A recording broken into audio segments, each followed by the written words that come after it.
আসসালামু আলাইকুম এভরিওয়ান, আশা করি আপনারা সকলে ভালো আছেন। আজকে অনেকদিন পর আপনাদের সাথে একটা ভিডিও নিয়ে আসলাম। যে কোনো একটা ভিসার সংবাদ দেওয়ার জন্য আপনাদেরকে কিভাবে প্রসেস করবেন বা কিভাবে যাবেন। অনেক সকালবেলা আজকে ঘুম থেকে উঠে রওনা দিলাম অলরেডি। আমার ড্রাইভার অলরেডি চলে আসছে, ড্রাইভার ভাই নিয়ে যাচ্ছে। আমরা আবুধাবি যাচ্ছি, দুবাই থেকে আবুধাবি। আমার আজকে ভিসাটা জমা দিব আমি মেক্সিকোতে। এটি আমার কি কি পেপারস জমা দিতে হচ্ছে এবং কি ভাবে যাবেন আমি ফার্স্ট অফ আপনাদেরকে তাই শেয়ার করব। আবুধাবিতে মেক্সিকোর মেইন অ্যাম্বাসিটা আপনার আবুধাবিতে অবস্থিত। আপনার দুবাইতে যারা থাকেন তাদের জন্য আবুধাবিতে যেতে হবে। আপনারা চাইলে এখানে বাসেও যেতে পারেন, যাতে আবুধাবির সাথে দুবাইয়ের সাথে মেট্রোর কোনো কানেকশন নেই সরাসরি। তাহলে আপনি হয়তো ব্যক্তিগত কোনো প্রাইভেট গাড়িতে যেতে পারেন বা ট্যাক্সি নিয়েও চলে যেতে পারেন। এছাড়াও আপনারা বিভিন্ন হয়তো যাওয়া যায় এখান থেকে, প্রায় 1.5-2 ঘন্টা সময় লাগে। তো আপনার অ্যাম্বাসির সময় ডেট অনুযায়ী আপনি বের হবেন। অ্যাম্বাসিতে আপনার সময়টা কয়টা থাকে, আমার যাতে 9:30 বাজে টাইম, এর কারণে আমি অলমোস্ট 8টার দিকে বের হয়ে গেছি। আশা করি আমি টাইম মতো পৌঁছতে পারবো। আপনারা দোয়া রাখবেন। আমি আর আজকের কি পেপার জমা দিচ্ছি। এখানে আপনাদেরকে প্রথমে একটা অ্যাপ্লিকেশন ফর্ম লাগবে, যা আপনি অনলাইনে পূরণ করবেন। আর অনলাইনে কিভাবে পূরণ করতে হয় বা কি করতে হয়, এটির জন্য আমি চেষ্টা করবো আলাদা একটা ভিডিও দেওয়ার জন্য। আর আপনি চাকরি করেন বা আপনি এখানে পার্টনার ভিসা বিজনেস যেটাই করেন না কেন, আপনাকে একটা এনওসি নিতে হবে, একটা এনওসি পেপার দিতে হবে। দেন আপনাকে একটা কভার লেটার করতে হবে। আপনি ট্যুর আইটিনারি বা কভার লেটার যেভাবে বলে, এখানে আপনি কি আসে বিষয় এবং কি আপনার কোথায় কোথায় ঘুরতে যাবেন এগুলির ডিটেলস লেখা থাকবে। অ্যান্ড আপনাকে একটা আপনার ভোটার কার্ড বা এখানকার রেসিডেন্ট যে কার্ডটা আছে এই কার্ডটা সাথে দিতে হবে। এবং কি আপনার ভিসা কপিটা যদি পাসপোর্টে স্ট্যাম্প করা না থাকে, তাহলে আপনাকে আপনার ভিসা কপিটা নিতে হবে। আপনার হোটেল বুকিং দেখাইতে হবে ওইখানে। দেন আপনার ফ্লাইট বুকিংটা তেমন মোস্ট ইম্পর্টেন্ট না, তারপর আপনারা চেষ্টা করবেন ফ্লাইট বুকিংটা দেখাই দেওয়ার জন্য।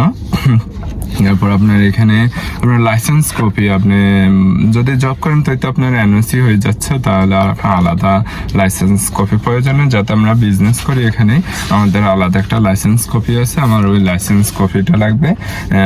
আর আপনার ব্যাংক স্টেটমেন্ট লাগবে। দেন আপনার ছোটখাটো একটা ইন্টারভিউ হবে। লেটস গো, চলেন দেখা যাক কেমন ইন্টারভিউ। আপনাদের সাথে যাওয়ার সময় যাতে আরো কিছু ইনফরমেশন শেয়ার করবো, সঙ্গে থাকুন। আমি অলরেডি আবুধাবির উদ্দেশ্যে রওনা দিলাম দুবাই থেকে। প্রায় এখানে আপনার 1.5 থেকে 2 ঘন্টা সময় লাগবে, যাতে এটি আবাসিক এরিয়াতে। এখানে আপনি চাইলে অনেকে আবুধাবিতে বাস দিয়ে এসেও এখান থেকে যেতে পারেন। আমি আরও কিছু ইনফরমেশন আপনাদের সাথে শেয়ার করব, আপনারা চেষ্টা করবেন পুরো ভিডিওটি দেখার জন্য। এখানে আপনারা যারা আবুধাবিতে আছেন বা দুবাইতে অন্য স্টেটে আছেন, তারাও চাইলে এই সেম ওয়েতে জমা দিতে পারবেন, যাতে এটা বিএফএসে না সরাসরি অ্যাম্বাসি ফেস করতে হয়। এই ভিসাটি মূলত ইন্টারভিউ বেস ভিত্তিক। আপনি যদি ইন্টারভিউটা ভালো হয় তাহলে আপনি ভিসা পেয়ে যাবেন। দেন আর না হলে না, আপনি অনেক সময় আছে ইনস্ট্যান্ট রেজাল্ট দিয়ে দেয়, অনেক সময় আছে 2 দিন বা 3 দিন ওরা সময় নেয়। ওরা বলে দেবে আপনাকে কয়দিনের মাথায় আপনাকে ভিসাটা জমা দিতে নেবে বা ভিসা দিবে। তখন আপনি আবার অ্যাম্বাসিতে, যদি আপনার ইনস্ট্যান্ট ভিসা না দেয় তাহলে আপনাকে পাসপোর্টটা ফেরত দিয়ে দিবে। দেন বলবে ওই তারিখে আবার পাসপোর্টটা জমা দিতে, তা ইমেলের মাধ্যমে জানিয়ে দেবে। আপনারা এখন আপনাদের সাথে আরও কিছু ইনফরমেশন শেয়ার করব। যারা এখানে চাকরি করেন তারা তো অবশ্যই এনওসি বা ব্যাংক, যাতে ব্যাংক স্টেটমেন্ট বা একটু ভালো ইংলিশ জানা থাকে, মূলত তারাই চেষ্টা করবেন এই ভিসাটি তোলার জন্য। আপনাকে প্রুভ করতে হবে অ্যাজ আ ট্যুরিস্ট, আপনি একজন ট্যুরিস্ট হিসেবে গণ্য, এটা আপনি অ্যাম্বাসিকে অবশ্যই বুঝতে হবে। আর এখন আপনারা যারা বাংলাদেশ থেকে ট্রাই করবেন বা অন্য দেশ থেকে ট্রাই করবেন, তাদেরকে ছোট্ট একটু ইনফরমেশন দিয়ে রাখি। আপনারা চাইলে যদি আপনাদের দেশে অ্যাম্বাসি না থাকে, যেমন আমাদের বাংলাদেশে অ্যাম্বাসি নাই, মেক্সিকো অ্যাম্বাসিতে, আমাদেরকে অবশ্যই যে কোনো আউট কান্ট্রি থেকে ভিসাটা তুলতে হবে। হয় এটা ইন্ডিয়ার থেকে হোক, না হলে নেপাল থেকে হোক, না হলে আপনারা দুবাইতে ভিজিট ভিসাতে আসলেও আপনারা এই মেক্সিকোর ভিসাটা তুলতে পারবেন। এক্ষেত্রে আপনাদের কী লাগবে সেম আপনারা তো চেষ্টা করতে পারেন, যেমন আপনাদের পাসপোর্ট স্ক্যান কপি, আপনাদের ছবি, দেন আপনাদের দেশে কী করেন ওইটার অবশ্যই প্রুভমেন্ট লাগবে। যদি চাকরি করেন তাহলে এনওসি, যদি ব্যবসা করেন অবশ্যই ইংলিশে এগুলি নটারি করে আনতে হবে। এছাড়াও আপনার ব্যাংক স্টেটমেন্ট, আপনার অ্যাসেট ভ্যালুয়েশন, দেন আপনার ডিটেলস আরও ইনফরমেশন দিয়ে আপনি ওইখানে ডেট নেবেন। ডেটটা আপনি যে কোনো কের মাধ্যমে নিয়ে যেতে পারবেন। ডেট নিতে কোনো ফি প্রয়োজন হয় না, বাট অ্যাম্বাসি আপনাকে ফেস করার পর সরাসরি অ্যাম্বাসিতে ওরা পেমেন্ট নেয়। আপনি চাইলে ওই পেমেন্টটা কার্ডের মাধ্যমেও দিতে পারবেন, এমনকি সরাসরি ক্যাশও জমা করতে পারবেন। ওরা দুটো ওই অ্যাকসেপ্ট করে। যাক, আমরা চলতে থাকি। মেক্সিকোতে যাওয়ার সময় দুবাইয়ের আশপাশ দেখবো, যাতে একটা লম্বা একটা টাইম, এর কারণে আমি শর্টকাট আপনাদের সাথে শেয়ার করলাম। এরপরে ইমিগ্রেশনে অ্যাম্বাসিতে কী হয় তার জন্য চেষ্টা করবো আপনাদের সাথে আরও ডিটেলস শেয়ার করে। আপনারা ফুল ভিডিওটি দেখতে থাকুন। ওকে, আল্লাহ হাফেজ। টোল দিতে হয় বেশি। ও এদের ক্যামেরায় অটো ক্যাপচার করে নেয়, তো বিল চলে আসে এটা না? ওই যে এটাতে টাকাটা নেই, এইটা একটা অ্যাকাউন্ট আছে আমার, এটার মধ্যে টাকা আছে। ও অ্যাকাউন্ট টাকা না থাকলে অ্যাকাউন্টে, তাহলে যদি টুলের জন্য যাই তাহলে আমার জরিমানা হবে 200। এক টুলের লাগে আমার জরিমানা হবে। আগে ভাগে টাকা রাখতে হয় না? পার টুলের লাগে জরিমানা হবে 40 টাকা।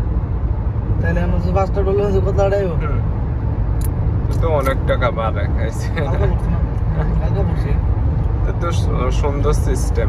অবশ্য এসব দেশের নিয়ম কানুন করা ওইভাবে মানুষ মান্য করে, এর কারণে সুন্দর ভাই।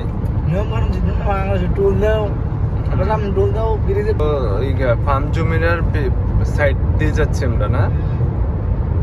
পুরোটাই ওই তো হোটেল মনে হয়। ফার্ম জমিনার তো বেশিরভাগই হোটেল, আপনার হোটেল আর অফিস।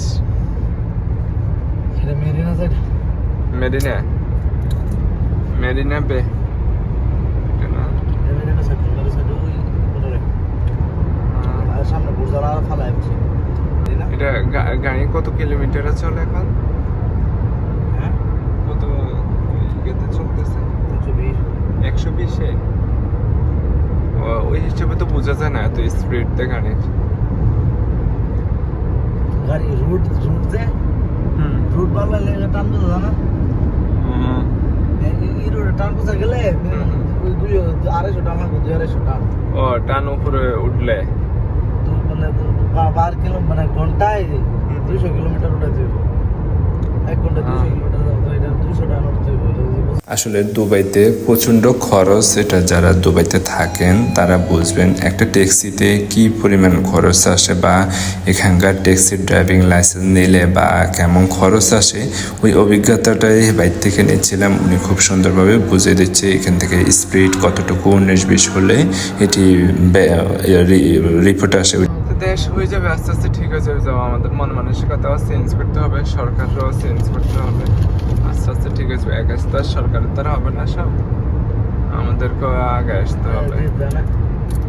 তো ওনার থেকে অনেকগুলি ইনফরমেশন নিলাম, সাথে বাংলাদেশের সম্পর্কে, রাজনৈতিক সম্পর্কে, দেন বাংলাদেশের ড্রাইভিং লাইসেন্স সম্পর্কে, উনি কীভাবে ড্রাইভিং লাইসেন্স এখানে করলো, এগুলি আলাপ করতে করতে, যাতে লং একটা টাইম, এর কারণে এগুলি আলাপ করতে করতে মূলত ওনার সাথে চলে আসলাম।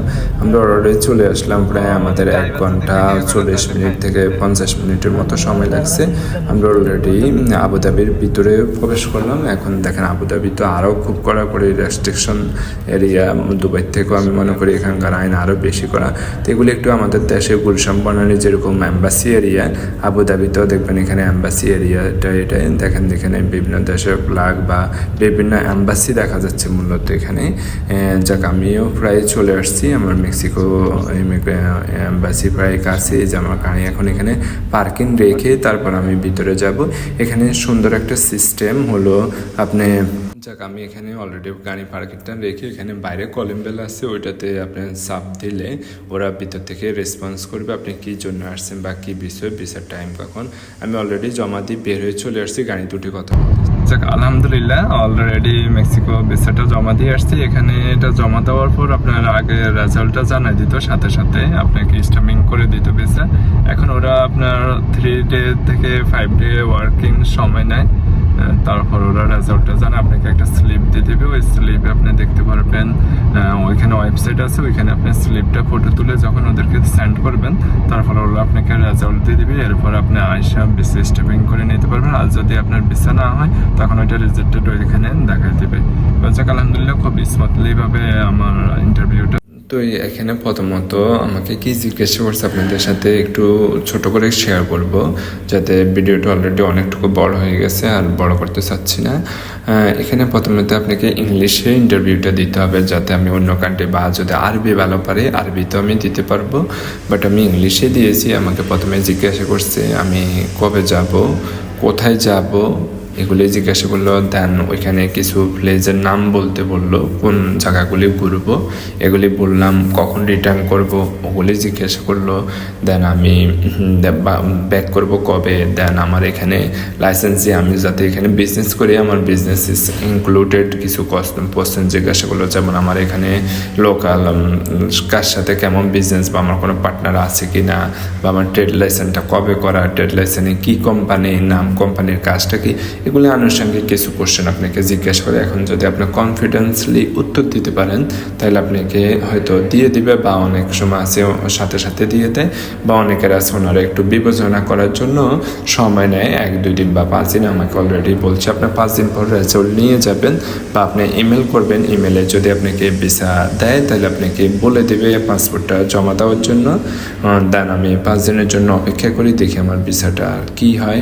আপনারা দোয়া করবেন, আশা করি যাতে ভিসাটা পেয়ে যায়, না হলে পরবর্তীতে অন্য কান্ট্রিতে ট্রাই করবো। তেমন কোনো হেডিক নেই আসলে, মূলত অ্যাম্বাসি ফেস করি। ইউএসএ দাঁড়ানোর আগে বা অন্য কান্ট্রি দাঁড়ানোর আগে দেখলাম কী হয়।